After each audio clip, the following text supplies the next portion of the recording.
If you love Baltimore sports, you'll love WNST.net. And I said, because that's who Joe is, and I said, maybe I'll wear jeans. So I didn't wear jeans tonight, and I told my wife to bust on when he came in. She said, you're not wearing jeans. Joe, you are wearing jeans, correct? Of course. There it is. Joe's a jeans guy. So we're informal tonight. I want to let some folks come up, ask a couple questions, have a little bit of fun. We got about 20 or 25 minutes. If you would come up, Dave, come on up.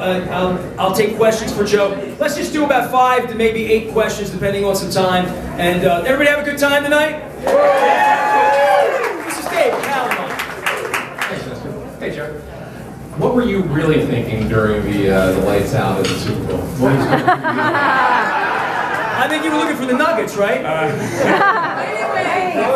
Mighty Wings. I wish I had a good answer for you. I was honestly sitting there thinking, how the hell is this possible? The biggest event in America, I mean, come on. Well, you were captured. They had NFL films. I guess they just shadowed you all day. You were the one that said the clock stopped, the lights went out.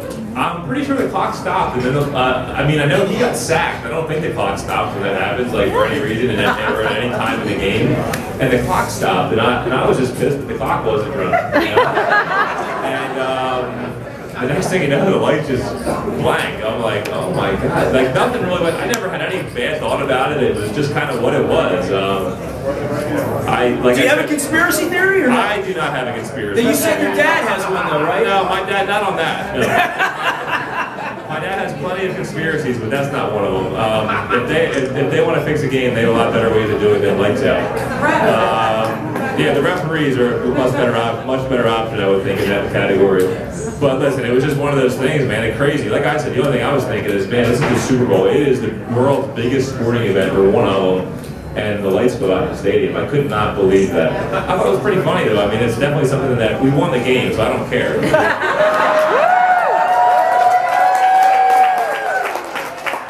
we hadn't won the game, I might be a little more bitter about it. But that is so far in the back of my mind right now. The fact that the lights went out, it was really just one of those things that, hopefully over time will make a better story. Okay, so I wrote a book on the team. It's 500 pages. Everyone who's a guest tonight of the Prime Rib folks, you're going to get a copy of the book when you leave. Joe, give it up for Joe, because Joe is the most generous dude I know, one of my favorite dudes. But so the books are out there. I'll sign them if you want. I'll be here later on. But so here's the cool thing. We sat for not him, me. No. We sat for a long period of time. We talked about a lot of stuff. And Brian Billick's my partner. We're making money tonight for Living Classrooms Foundation. I'm going to bring James Bond and folks up. We're writing a big check for them tonight. And Brian owns part of my company. But Brian Billick said to me after the Super Bowl that he got very emotional and almost had a little bit of a weird moment after they won. He said he went back to the hotel and it's all he ever wanted to do was win. And then he said, now what do I do? Now what do I do? What do you do once you've walked on the moon if that's what you want to do?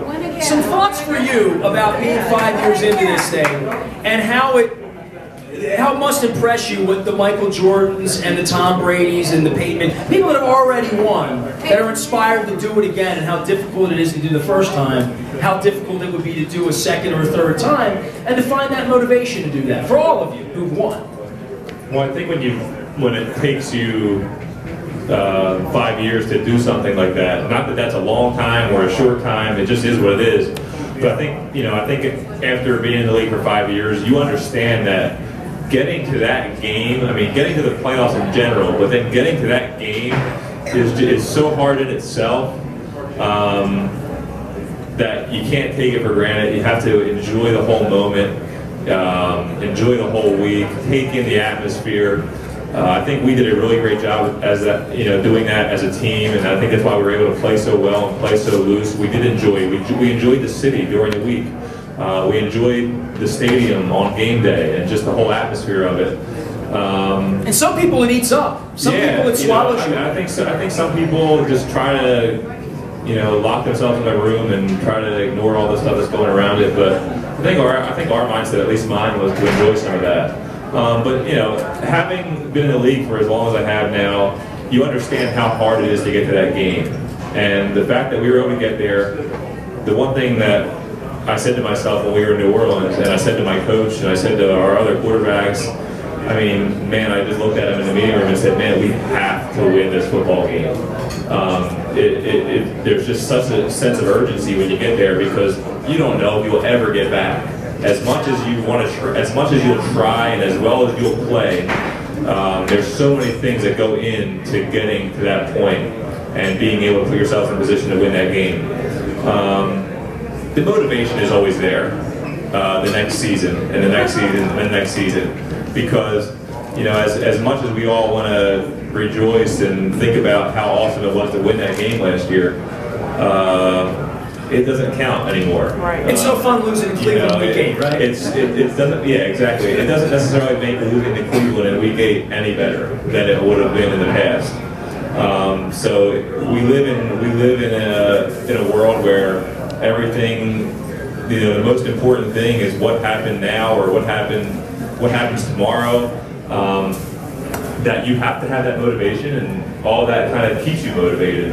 We got a lot of new players on our football team that haven't been to that point before, and they're motivated to get there. And they came to our team because they see a team that, from the outside, is just ready to go and is there every year, giving themselves a chance. So it definitely takes work.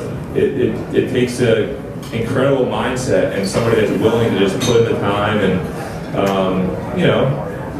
leave a couple things at home for a little bit while the football season is going on, and we're all ready to do that.